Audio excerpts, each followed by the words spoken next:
कहानी की शुरुआत बॉस्टन एयरपोर्ट से होती है, जहां हर तरफ रश ही रश होता है। अनाउंसमेंट्स हो रही होती हैं और पूरा एयरपोर्ट एक अजीब सी हलचल से भरा होता है। बहुत से लोग नॉर्मल रूटीन में अपने मोबाइल फोन्स यूज कर रहे होते हैं। यहीं पर हम क्ले से मिलते हैं, जो अपनी फैमिली के पास वापस जाना चाहता है। वो अपनी बीवी को कॉल करता है, मगर वो क्ले से नाराज होती है और अब वो उसके साथ नहीं रहना चाहती, क्योंकि क्ले ने 1 साल पहले अपनी फैमिली को सिर्फ इसलिए छोड़ दिया था कि वो अपने सपने पूरे करना चाहता था। मगर क्ले उससे सिर्फ इतनी रिक्वेस्ट करता है कि उसे अपने बेटे से बात करनी है। बाद में वो अपने बेटे को फोन देती है। कई महीनों बाद क्ले अपने बेटे को देखता है। वो मासूमियत से कहता है, पापा मुझे आप बहुत याद आते हो, मैं आपका वेट कर रहा हूँ। क्ले उसे तसल्ली देता है कि फिक्र मत करो बेटा, मैं बस रास्ते में हूँ। तभी अचानक कॉल कट हो जाती है, क्योंकि बैटरी डेड हो जाती है। क्ले घबराकर चार्जर ढूंढने लगता है, मगर उसे चार्ज करने के लिए जगह नहीं मिलती। लेकिन तभी कहानी में एक डेंजरस ट्विस्ट आता है। एयरपोर्ट पर जो लोग फोन यूज कर रहे होते हैं, उन्हें अचानक तेज झटके लगने लगते हैं और उनकी बॉडीज तेजी से वाइब्रेट होने लगती हैं। उन लोगों को मोबाइल पर अजीब सी आवाज सुनाई दे रही होती है, जिसे वो बर्दाश्त नहीं कर पाते। उनके मुंह से अजीब सा लिक्विड भी निकल रहा होता है और धीरे धीरे वो लोग किसी और चीज में बदलने लगते हैं, जैसे वो इंसान नहीं रहे। क्ले ये सब देख रहा होता है, मगर उसे कुछ भी समझ नहीं आता। जो लोग बाथरूम में होते हैं वो नंगे भागने लगते हैं। कुछ ही सेकंड्स में वो लोग खतरनाक हो जाते हैं और ज़ॉम्बीज में बदल जाते हैं। वो ज़ॉम्बीज आसपास के लोगों पर बेरहमी से हमला कर देते हैं। क्ले हिम्मत करता है और वहां पर कुछ लोगों को बचाने की कोशिश करता है। इसी बीच एक लड़की पुलिस को कॉल करने की कोशिश करती है, मगर कॉल करते ही वो भी इन्फेक्टेड हो जाती है और अपना सर दीवार पर इतनी जोर से मारना शुरू कर देती है कि उसका चेहरा बिल्कुल तबाह हो जाता है। सीन इतना हॉरिफाइंग होता है कि क्ले का रंग उड़ जाता है और वो बुरी तरह डर जाता है। वहाँ एक शेफ भी इन्फेक्टेड हो चुका होता है। वो भी क्ले पर चाकू लेकर हमला कर देता है। क्ले अपना बैग शील्ड की तरह इस्तेमाल करता है और किसी तरह खुद को बचा लेता है। तभी पुलिस टाइम पर आ जाती है और उस शेफ को गोली मार देती है। क्ले इन पुलिस ऑफिसर्स को वार्न करता है कि मोबाइल इस्तेमाल मत करना, वरना तुम भी इन्फेक्टेड हो जाओगे। क्ले समझ जाता है कि अकेले रहने का मतलब मौत को बुलाना है, इसलिए वो पुलिस के पीछे जाने लगता है ताकि सेफ रह सके। वो एयरपोर्ट के 2nd फ्लोर पर जाता है, लेकिन वहाँ भी वही हाल होता है और ज़ॉम्बीज हर जगह फैल चुके होते हैं। क्ले बहुत ज्यादा डर चुका होता है, इसलिए वो भागकर कुर्सियों के दरमियान लेट जाता है और जिंदा रहने की कोशिश करता है। तब उसे सिर्फ इन्फेक्टेड लोगों की आवाजें आ रही होती हैं। तभी अचानक 2 प्लेन्स आसमान में टकरा जाते हैं और सीधा एयरपोर्ट की तरफ आने लगते हैं। ये देखकर क्ले फुल स्पीड से मेट्रो स्टेशन की तरफ भागने लगता है ताकि एक्सप्लोजन से बच सके, लेकिन ज़ॉम्बीज उसका पीछा नहीं छोड़ते। वो मेट्रो स्टेशन तक पहुंच जाता है, मगर हैरानी की बात ये होती है कि ज़ॉम्बीज स्टेशन के अंदर आते ही अचानक पैरालाइज्ड हो जाते हैं, जैसे किसी ने उनका कंट्रोल बंद कर दिया हो। क्ले इस मौके का फायदा उठाता है और फौरन वहाँ से निकलने की कोशिश करता है। तभी वहाँ मेट्रो वर्कर्स आ जाते हैं और क्ले को मेट्रो के अंदर ले जाते हैं। मेट्रो के अंदर कुछ लोग अभी तक सेफ होते हैं। क्ले फौरन सबको वार्न करता है कि हमें यहाँ से निकलना होगा, वरना ज़ॉम्बीज हम पर हमला कर सकते हैं। वहाँ पर एक आदमी टॉम इन्हें बताता है कि मेट्रो की इलेक्ट्रिसिटी बंद हो चुकी है और अब मेट्रो चल ही नहीं सकती। उनके पास सिर्फ एक ही ऑप्शन होता है कि वो पैदल चलकर मेट्रो के टनल से होकर बाहर निकल जाए। क्ले तो टॉम का साथ देने के लिए मान जाता है, लेकिन ज्यादातर लोग डर के मारे मना कर देते हैं और कहते हैं कि वो यहीं रुकेंगे जब तक सिचुएशन नॉर्मल नहीं हो जाती। टॉम इन्हें समझाता है कि यह जगह ज्यादा देर तक सेफ नहीं रहेगी, तब भी कोई टॉम की बात नहीं मानता। मगर डीजे नाम का लड़का उनका साथ देने के लिए तैयार हो जाता है। अब क्ले, टॉम और डीजे तीनों मिलकर टनल के अंदर चल पड़ते हैं। टनल के अंदर सिर्फ अंधेरा और खामोशी होती है। कुछ देर बाद उन्हें एग्जिट का रास्ता नजर आता है, लेकिन वहाँ पहुंचकर वो देखते हैं कि कुछ लोग पहले से वहाँ खड़े होते हैं। उन्हें समझ नहीं आ रहा होता कि वो लोग इन्फेक्टेड हैं या उनकी तरह नॉर्मल हैं। डीजे हिम्मत करता है और चेक करने के लिए आगे जाने लगता है। क्ले और टॉम दूर खड़े उसे देख रहे होते हैं। तब अचानक एक ज़ॉम्बी कहीं से निकलता है और एक्स से सीधा डीजे पर हमला करता है और उसे वहीं पर बेरहमी से मार देता है। तब क्ले और टॉम वहां आ जाते हैं और उस ज़ॉम्बी को क्ले मार देता है। एग्जिट पर भी ज़ॉम्बीज खड़े हुए थे और वो भी उन पर हमला कर देते हैं। अचानक वहां हल्ला मच जाता है। क्ले और टॉम सामने वाली सीढ़ियों पर तेजी से ऊपर चढ़ते हैं। ज़ॉम्बीज भी उनका पीछा कर रहे होते हैं, मगर बिल्कुल लास्ट मोमेंट पर वो दोनों टनल से बाहर निकल जाते हैं। वो ज़ॉम्बीज बाहर निकलने की पूरी कोशिश करते हैं, मगर टॉम एक कूड़ादान उठाकर टनल के मुंह पर रख देता है ताकि ज़ॉम्बीज उनके पीछे न आ सकें। क्ले टॉम से कहता है कि उसका स्टूडियो यहीं पास में है। दोनों जब उस बिल्डिंग में जाते हैं तो वहाँ लोगों की डेड बॉडीज पड़ी होती हैं, यानी इस बिल्डिंग के अंदर भी ज़ॉम्बीज आ चुके होते हैं। दोनों आहिस्ता आहिस्ता आगे बढ़ते रहते हैं और जैसे तैसे करके स्टूडियो में पहुंच जाते हैं। वो अंदर से दरवाजा लॉक कर लेते हैं। अब थोड़ी देर के लिए उन्हें सुकून मिलता है, लेकिन क्ले के जहन में सिर्फ एक ही बात चल रही होती है कि उसकी बीवी और बेटा सेफ हैं या नहीं। तभी टॉम उसे अपना मोबाइल देता है ताकि वो मैसेज भेजकर अपनी फैमिली का हाल पूछ सके। क्ले मैसेज टाइप करता है, लेकिन जब वो सेंड करता है तो कुछ अजीब होता है। मैसेज नॉर्मल टेक्स्ट में नहीं जाता, बल्कि अजीब से सिंबल्स और कोडेड लैंग्वेज में कन्वर्ट हो जाता है, जैसे कोई अनसीन सिस्टम सब कुछ कंट्रोल कर रहा हो। दोनों हैरान रह जाते हैं और उन्हें समझ नहीं आता कि दुनिया के साथ असल में हो क्या रहा है। बाद में क्ले मोबाइल को फ्रिज में रख देता है। वो पूरा दिन स्टूडियो में छुपे रहते हैं और प्लान बनाते हैं कि इन हालात में कैसे सरवाइव करना है। तभी दरवाजे पर जोर जोर से नॉक होती है। आवाज सुनते ही क्ले अलर्ट हो जाता है और बेसबॉल बैट उठा लेता है। वो धीरे से दरवाजे के पास जाता है और जब खोलता है तो वहाँ एक लड़की खड़ी होती है जिसका नाम एलिस होता है। उसके हाथ में चाकू होता है और वो डर के मारे कांप रही होती है। एलिस इन्हें बताती है कि उसने अपनी मदर को मार दिया है क्योंकि वो भी ज़ॉम्बी बन गई थी। क्ले उसे आराम से समझाता है कि तुम यहाँ सेफ हो। क्ले उससे चाकू ले लेता है और कहता है कि फ्रेश हो जाओ, कल सुबह हम यहाँ से निकल जाएंगे। बाद में क्ले और टॉम बैठकर बात करते हैं। क्ले कहता है कि उसे महसूस हो रहा है कि उसकी बीवी और बेटा अभी भी जिंदा हैं और वो हर हाल में उनके पास जाना चाहता है। टॉम जवाब देता है कि मैं तुम्हारे साथ हूँ, जो भी होगा हम साथ में फेस करेंगे। एलिस भी वहाँ आ जाती है और कहती है कि वो अकेली नहीं रह सकती, इसलिए वो भी उनके साथ चलने का फैसला करती है। इसलिए वो डिसाइड करते हैं कि वो क्ले के घर की तरफ जाएंगे। तभी उनके मोबाइल पर अजीब से नंबर से कॉल आती है। वो दोनों समझ जाते हैं कि यह कॉल खतरे से खाली नहीं है, इसलिए वो कॉल कट कर देते हैं। अगली सुबह जब वो विंडो से बाहर देखते हैं तो बाहर का सीन और भी ज्यादा डेंजरस होता है। हर जगह ज़ॉम्बीज फैले हुए होते हैं और अगर एक भी उन्हें देख लेता तो सेकंड्स में पूरा झुंड उन पर टूट सकता था। फिर वो तीनों नीचे जाते हैं और ज़ॉम्बीज से बचकर आगे बढ़ते हैं। अचानक उनकी नजर एक ज़ॉम्बीज के ग्रुप पर पड़ती है जो सर्कल बनाकर घूम रहे होते हैं, जैसे कोई गेम खेल रहे हों या किसी सिग्नल पर रिएक्ट कर रहे हों। तीनों कंफ्यूज्ड हो जाते हैं कि ये क्या कर रहे हैं। तभी अचानक दो लोग मोटर बाइक पर वहां से गुजरते हैं। टॉम उन्हें रोकने की कोशिश करता है, लेकिन वो उसकी बात नहीं सुनते और सीधा ज़ॉम्बीज के पास से निकलने की कोशिश करते हैं। कुछ ही सेकंड्स में ज़ॉम्बीज उन पर टूट पड़ते हैं और उन्हें जमीन पर गिरा देते हैं और फिर बेरहमी से उनकी हड्डियां तक चबा डालते हैं। क्ले, टॉम और एलिस चुपचाप ये सब देखते रहते हैं और अब इन्हें पूरी तरह समझ आ जाता है कि यह दुनिया अब पहले जैसी नहीं रही। यहाँ सिर्फ सर्वाइवल का रूल है। वो तीनों इस मौके का फायदा उठाकर रोड की दूसरी साइड पर चले जाते हैं। तीनों काफी देर तक चलते रहते हैं बिना रुके और बिना आवाज किए। रास्ते में उन्हें एक घर नजर आता है जो असल में एक लीगल वेपन शॉप होता है। क्ले कहता है कि हमें अंदर जाना चाहिए क्योंकि हमें अपनी प्रोटेक्शन के लिए वेपन्स चाहिए। इस बात पर सब अग्री करते हैं। वो सब उस घर के अंदर घुस जाते हैं। उस घर के अंदर भी इन्हें लाशें मिलती हैं और उन्हें भी बेरहमी से मारा गया होता है। फिर वो ढेर सारी बुलेट्स और गन्स इकट्ठी कर लेते हैं और उन्हें लोड भी करते हैं क्योंकि खतरा किसी भी वक्त आ सकता था। गन्स की वजह से सर्वाइवल थोड़ा पॉसिबल लगने लगता है। तभी एलिस बाहर देखती है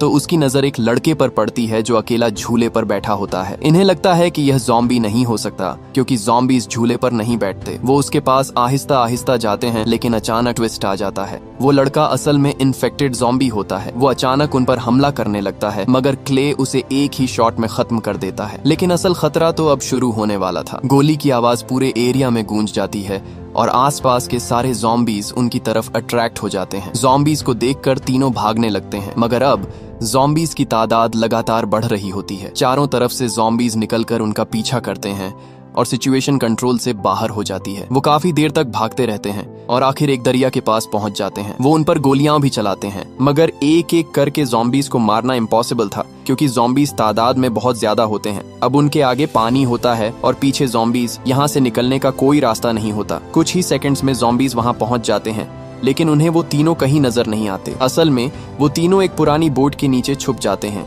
और आहिस्ता आहिस्ता सांस ले रहे होते हैं। ज़ॉम्बीज उनके बिल्कुल पास खड़े होते हैं, लेकिन उन्हें ढूंढ नहीं पाते। वक्त गुजरता रहता है और धीरे धीरे रात होने लगती है। ज़ॉम्बीज अभी भी आसपास होते हैं और तीनों उस तंग जगह में फंसे हुए होते हैं। न वो हिल सकते हैं और न आवाज कर सकते हैं। तभी उन्हें अजीब सी आवाजें सुनाई देती हैं। ज़ॉम्बीज कुछ अलग तरह के साउंड्स निकाल रहे होते हैं, जैसे कोई सिग्नल दे रहे हों या किसी को बुला रहे हों। ये सुनकर तीनों कंफ्यूज्ड हो जाते हैं। कुछ देर बाद अचानक सारे ज़ॉम्बीज एक साथ मूव करना शुरू कर देते हैं, जैसे किसी ने उन्हें कमांड दी हो। वो एक ही डायरेक्शन में ऑर्गेनाइज्ड तरीके से चल पड़ते हैं। उनके जाने के बाद तीनों बाहर निकल आते हैं। अब क्ले के दिमाग में एक थियरी आती है कि यह ज़ॉम्बीज रैंडम नहीं है, ये किसी तरह एक दूसरे से कनेक्टेड हैं। जैसे ही एक ज़ॉम्बी किसी को देखता है, पूरा झुंड उसी वक्त रिएक्ट करता है। ये नॉर्मल इन्फेक्शन नहीं लगता, ये किसी नेटवर्क जैसे सिस्टम की तरह है। टॉम और एलिस भी इस बात को समझ जाते हैं कि यह सिर्फ इन्फेक्शन नहीं, कुछ और ही चीज है। अब तीनों क्ले के घर की तरफ सफर कंटिन्यू करते हैं। काफी लंबी जर्नी के बाद अचानक उन्हें दूर से एक खौफनाक आवाज सुनाई देती है। वो तीनों उस खौफनाक आवाज की तरफ जाने लगते हैं। जैसे जैसे वो आगे बढ़ते हैं, आवाज और क्लियर होती जाती है और फिर वो सीधा एक स्कूल के अंदर पहुंच जाते हैं। अंदर जाकर इन्हें दो लोग मिलते हैं जो बिल्कुल ठीक होते हैं। एक स्कूल का प्रिंसिपल होता है और दूसरा एक स्टूडेंट होता है जिसका नाम मैक्स होता है। क्ले उनसे पूछता है कि यह म्यूजिक जैसी आवाज कहाँ से आ रही है। प्रिंसिपल जवाब देता है कि यह आवाज उन ज़ॉम्बीज के फोन से आ रही है जो स्कूल के ग्राउंड में गिरे हुए हैं। तीनों जब ग्राउंड की तरफ देखते हैं तो उनकी आंखें खुली की खुली रह जाती हैं। वहाँ हजारों ज़ॉम्बीज इकट्ठे होते हैं, लेकिन वो बिल्कुल मोशनलेस होते हैं, जैसे फ्रीज हो गए हों या उन्हें किसी ने पॉज कर दिया हो। प्रिंसिपल इन्हें समझाता है कि यह हर रात ऐसे ही रहते हैं और सुबह तक इनएक्टिव होते हैं, लेकिन जैसे ही सुबह होती है ये फिर से एक्टिव हो जाते हैं और पूरे शहर में फैल जाते हैं। अब सब एक दूसरे की तरफ देखते हैं और इन्हें लगता है कि यह एक परफेक्ट मौका हो सकता है उन्हें एक ही जगह पर खत्म करने का। प्रिंसिपल कहता है कि उसके पास एक डेंजरस आइडिया है। वो कहता है कि पेट्रोल टैंकर लाकर पूरे ग्राउंड पर पेट्रोल छिड़क दिया जाए और फिर सबको एक साथ आग लगा दी जाए। शुरू में क्ले और टॉम हेजिटेट करते हैं क्योंकि उनका मकसद लोगों को बचाना होता है, लेकिन फिर वो समझ जाते हैं कि अब यह लोग इंसान नहीं रहे और उनके लिए सिर्फ खतरा बन चुके हैं। आखिर वो प्लान एक्सेप्ट कर लेते हैं। वो एक पेट्रोल ट्रक ले आते हैं और धीरे धीरे पूरे ग्राउंड पर पेट्रोल छिड़कने लगते हैं। टॉम और क्ले ट्रक को ज़ॉम्बीज के ऊपर चढ़ाकर भी पेट्रोल फेंकते हैं, तब भी कोई ज़ॉम्बी नहीं उठता। इस तरह हर ज़ॉम्बी पेट्रोल में भीग जाता है। फिर प्रिंसिपल एक एरो पर आग लगाकर ग्राउंड में फेंक देता है और इस तरह सभी ज़ॉम्बीज को आग लग जाती है। एक ही पल में पूरा ग्राउंड आग का समंदर बन जाता है। ज़ॉम्बीज जलते हैं, चीखते हैं और तड़पते हैं। सीन बहुत ही इंटेंस और हॉरिफाइंग होता है। कुछ ज़ॉम्बीज को वो फायर करके भी मार देते हैं, लेकिन अचानक सब कुछ और खतरनाक हो जाता है। आग पेट्रोल ट्रक तक पहुंच जाती है और जोरदार धमाका होता है। ब्लास्ट इतना पावरफुल होता है कि प्रिंसिपल वहीं पर मर जाता है। सब शॉक में आ जाते हैं, लेकिन ये रुकने का वक्त नहीं होता। वो फौरन मैक्स को साथ लेकर स्कूल से निकल जाते हैं। अब उनके ग्रुप में एक और मेंबर भी शामिल हो जाता है। वो काफी देर तक चलते रहते हैं और आखिर में इन्हें एक खामोश सा घर मिलता है जहां वो कुछ देर रेस्ट करने का फैसला करते हैं। जैसे ही वो अंदर जाते हैं कुछ ही मिनट्स में सब गहरी नींद में सो जाते हैं क्योंकि थकन हद से ज्यादा होती है, लेकिन रात चैन से गुजरने वाली नहीं होती। क्ले एक खौफनाक ख्वाब देखता है जिसमें एक ज़ॉम्बी होता है जो लाल कपड़े पहने होता है। लेकिन सबसे शॉकिंग बात तब होती है जब अगली सुबह क्ले ग्रुप को अपना ख्वाब बताता है तो वो भी कहते हैं कि हमने भी बिल्कुल यही ख्वाब देखा है। ये सुनकर सब शॉक्ड हो जाते हैं। उन्हें लगता है कि कोई पावर उनके दिमाग तक डायरेक्ट पहुंच रही है। जब वो उस घर से बाहर निकलते हैं तो टॉम और एलिस के फोन पर एक ही वक्त पर अननोन नंबर से कॉल आती है। एलिस डर जाती है और वो अपना फोन फेंक देती है। टॉम भी वो कॉल पिक नहीं करता। फिर वो क्ले के घर की तरफ अपना सफर शुरू करते हैं, इस उम्मीद के साथ कि शायद उसकी फैमिली जिंदा हो। काफी लंबी जर्नी के बाद वो एक छोटा होटल देखते हैं। जब वो नॉक करते हैं तो इस दफा दरवाजा खुल जाता है। अंदर कुछ लोग नॉर्मल होते हैं जो इन्हें अंदर आने देते हैं। सब मिलकर बैठते हैं, बात करते हैं और थोड़ी देर बाद हल्का सा रिलैक्स करते हैं। रात होती है और सब सो जाते हैं, लेकिन एक औरत सैली जाग जाती है। उसे कुछ अजीब सी आवाजें सुनाई देती हैं। वो धीरे से उठकर उस आवाज को ढूंढने लगती है, मगर अचानक उसे कुछ हो जाता है। क्ले भी सैली को देख लेता है और चुपचाप उसका पीछा करता है। जैसे ही क्ले उसके करीब जाता है, अचानक ज़ॉम्बीज उस पर अटैक कर देते हैं। सब लोग एकदम से जाग जाते हैं। अब एक और टेरिफाइंग ट्रूथ सामने आती है कि यह ज़ॉम्बीज अपनी आवाज से लोगों को इन्फेक्टेड कर रहे थे। वहीं अजीब साउंड जो पहले फोन से आ रही थी अब डायरेक्ट उनके मुंह से निकल रही होती है। कुछ लोग उसी वक्त इन्फेक्टेड हो जाते हैं और सिचुएशन पूरी तरह कंट्रोल से बाहर हो जाती है। ज़ॉम्बीज और उनके बीच काफी देर तक फाइट होती रहती है। आखिर में क्ले और टॉम सिचुएशन को कंट्रोल कर लेते हैं, मगर इस अटैक में एलिस बहुत ज्यादा जख्मी हो जाती है और कुछ देर बाद दम तोड़ देती है। बाद में वो एलिस को दफन करते हैं और सीन बहुत इमोशनल हो जाता है। अब सिर्फ 3 लोग रह जाते हैं। तीनों खामोशी से अपना सफर कंटिन्यू करते हैं और आखिर एक घने जंगल में पहुंच जाते हैं जहां उन्हें दूर से 2 लोग नजर आते हैं। एक लड़की डेनीस होती है और दूसरे आदमी का नाम जैक होता है। वो दोनों वहां कैंप लगाए बैठे होते हैं और जैसे ही क्ले का ग्रुप उनके पास पहुंचता है, जैक उन्हें गौर से देखने लगता है, जैसे वो पहले से उनका इंतजार कर रहा हो। जैक उन्हें सबसे बड़ी सच्चाई बताता है। जैक कहता है कि यह जो सब कुछ हो रहा है ये रैंडम नहीं है। इन सब ज़ॉम्बीज को कंट्रोल करने वाला सिर्फ एक ही है, वो लाल कपड़ों वाला ज़ॉम्बी जो हमारे सपनों में आता है। सब एक दूसरे की तरफ देखते रह जाते हैं। जैक आगे बताता है कि वो सिर्फ एक आम ज़ॉम्बी नहीं बल्कि वो लोगों के दिमाग में घुस सकता है, उन्हें कंट्रोल करके ज़ॉम्बी बना देता है और ये सब कंट्रोल एक मेन सिग्नल टावर के थ्रू होता है। अब क्ले को सब कुछ समझ आने लगता है। नेटवर्क, सिग्नल्स, कनेक्शन सब एक दूसरे से लिंक्ड होता है। डेनीस ने एक ज़ॉम्बी को बांध कर रखा होता है और उसकी आंखों पर पट्टी बंधी होती है। डेनीस उसे खाना खिला रही होती है। तब क्ले पूछता है कि ये क्या है। डेनीस धीरे से कहती है कि यह उसका भाई है। सीन इमोशनल हो जाता है। वो समझाती है कि उन्होंने उसे इसलिए बांध रखा है क्योंकि जब भी कोई ज़ॉम्बी पास होता है ये रिएक्ट करता है और उन्हें वार्निंग मिल जाती है और उसकी आंखें इसलिए बंद की हैं क्योंकि अगर वो उन्हें देख लेगा तो लाल वाला ज़ॉम्बी उसके थ्रू हम तक पहुंच जाएगा। लेकिन फिर अचानक सब कुछ उलट जाता है। उस ज़ॉम्बी के मुंह से एक बच्चे की आवाज निकलती है। वो पापा पापा कह रहा होता है। क्ले को लगता है कि यह उसके बेटे की आवाज है। उसका दिल तेजी से धड़कने लगता है। वो अपना कंट्रोल खो देता है और फौरन उस ज़ॉम्बी की आंखों से पट्टी हटा देता है। तभी सच सामने आता है। वो उसका बेटा नहीं होता बल्कि सिर्फ उसकी आवाज कॉपी की गई होती है। ये एक ट्रैप होता है, लाल ज़ॉम्बी का ट्रैप, ताकि क्ले खुद कनेक्शन एक्टिवेट कर दे जिससे उनकी लोकेशन एक्सपोज हो चुकी होती है। सब पैनिक हो जाते हैं और टॉम उसे मार देता है। इसके बाद सब फौरन वहां से निकलते हैं। जैक अपनी गाड़ी में सबको बिठाता है और उस जगह से दूर ले जाता है। कुछ देर बाद वो गाड़ी रोकता है और क्ले से कहता है कि जरा बाहर आओ, मुझे तुमसे बात करनी है। क्ले बाहर आ जाता है। जैक उसकी आंखों में देखकर कहता है कि पिछले 3 दिन से वो लाल ज़ॉम्बी मेरे दिमाग में घुसने की कोशिश कर रहा है ताकि वो मुझे कंट्रोल कर सके और मुझे भी ज़ॉम्बी बना दे। क्ले सीरियस हो जाता है। जैक धीरे से कहता है कि शायद वो ज्यादा देर तक नहीं बच पाएगा क्योंकि वो चेंज हो रहा है। फिर वो अपना फोन निकाल कर क्ले को देता है और कहता है कि तुम ही हो जो अभी भी इस सब को रोक सकते हो। इस फोन में एक नंबर सेव है। जब तुम मेन सिग्नल टावर तक पहुंच जाओ उस नंबर पर तुम कॉल करना। जैसे ही कॉल कनेक्ट होगी टावर ब्लास्ट हो जाएगा और शायद ये पूरा नेटवर्क खत्म हो जाए। क्ले शॉक में होता है। जैक कहता है कि तुम यहाँ से जल्दी जाओ क्योंकि वो अपने आप को खत्म करने वाला होता है इससे पहले कि वो भी ज़ॉम्बी बन जाए। कुछ देर बाद जैक खुद को खत्म कर देता है। फिर क्ले चुपचाप गाड़ी लेता है और अपने घर की तरफ निकल पड़ता है। क्ले के दिल में सिर्फ अपनी फैमिली के पास जाने की उम्मीद होती है। कुछ देर बाद वो घर पहुंच जाता है। वो दरवाजा खोलता है और अंदर जाता है, लेकिन घर बिल्कुल खाली होता है। वहाँ सिर्फ खामोशी होती है। क्ले टूट जाता है। उसे लगता है कि अब उसके पास खोने को कुछ नहीं बचा, लेकिन तभी उसकी नजर एक मैसेज पर पड़ती है जो उसके बेटे ने लिखा होता है। उसमें लिखा होता है, मामा ज़ॉम्बी बन गई है, मैं भी जा रहा हूँ। ये देखकर क्ले का दिल डूब जाता है। वो घर से निकलने ही वाला होता है कि अचानक उसे ऊपर वाले फ्लोर से एक हल्की सी आवाज सुनाई देती है। ये सुनकर क्ले रुक जाता है। क्ले धीरे धीरे सीढ़ियां चढ़कर ऊपर जाता है।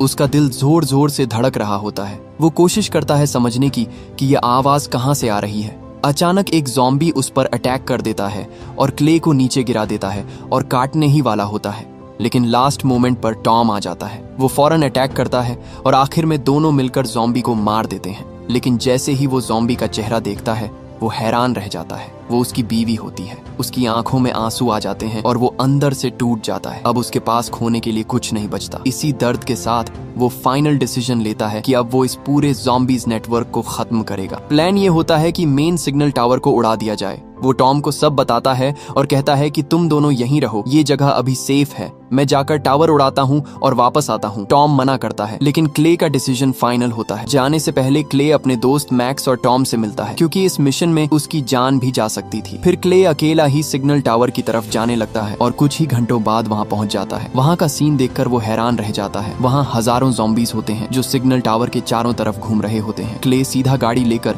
उनके दरमियान घुस जाता है। जब वो सामने देखता है तो टावर के पास लाल कपड़ों वाला लीडर ज़ॉम्बी खड़ा होता है, वही जो सबको कंट्रोल कर रहा था। क्ले सीधा गाड़ी उस पर चढ़ा देता है और वो ज़ॉम्बी दूर जाकर गिर जाता है। क्ले गाड़ी से उतर आता है मगर वो ज़ॉम्बी अभी भी जिंदा होता है। तब क्ले उस पर गोलियों की बौछार कर देता है। तभी क्ले को एक आवाज सुनाई देती है, पापा। वो रुक जाता है। वो अपने बेटे को ढूंढने लगता है, लेकिन अब वो समझदारी से काम लेता है। उसे लगता है कि यह फिर से एक ट्रैप हो सकता है। उसका दिल डर रहा होता है कि शायद उसका बेटा भी ज़ॉम्बी बन चुका हो। लेकिन फिर अंधेरे से एक छोटा बच्चा सामने आता है जो उसका बेटा होता है। क्ले को अपनी आंखों पर यकीन नहीं होता और वो फौरन उसे गले लगा लेता है। लेकिन कहानी यहाँ खत्म नहीं होती। लाल ज़ॉम्बी दोबारा उठ जाता है और एक अजीब सी आवाज निकालता है, एक फ्रीक्वेंसी भेजता है और वहां मौजूद सारे ज़ॉम्बीज वही आवाज रिपीट करते हैं। सबसे शॉकिंग बात यह होती है कि क्ले का बेटा भी वही आवाज निकालता है जैसे वो भी इस नेटवर्क का हिस्सा हो और सब मिलकर क्ले को ज़ॉम्बी बनाने की कोशिश कर रहे हों। क्ले को फील होने लगता है कि वो भी कुछ देर में ज़ॉम्बी बन जाएगा, इसलिए वो टाइम वेस्ट किए बगैर अपने बेटे को जोर से पकड़ता है और जैक के दिए हुए फोन से कॉल कर देता है। कुछ सेकंड्स का साइलेंस होता है, फिर एक जोरदार एक्सप्लोजन होता है। सिग्नल टावर उड़ जाता है। टावर के गिरते ही सारे ज़ॉम्बीज भी गिर जाते हैं जैसे उनकी पावर कट हो गई हो। फिर हम देखते हैं कि क्ले और उसका बेटा जिंदा बच जाते हैं और दोनों मैक्स और टॉम की तरफ जाने लगते हैं ताकि फिर से जिंदगी शुरू कर सकें। और यहीं पर फिल्म एक ट्विस्ट के साथ एंड होती है। अगर वीडियो अच्छी लगे तो वीडियो को लाइक और चैनल को सब्सक्राइब जरूर कीजिएगा और अगर आप यहाँ तक पहुँच गए हैं तो कॉमेंट में एक इमोजी जरूर शेयर करना।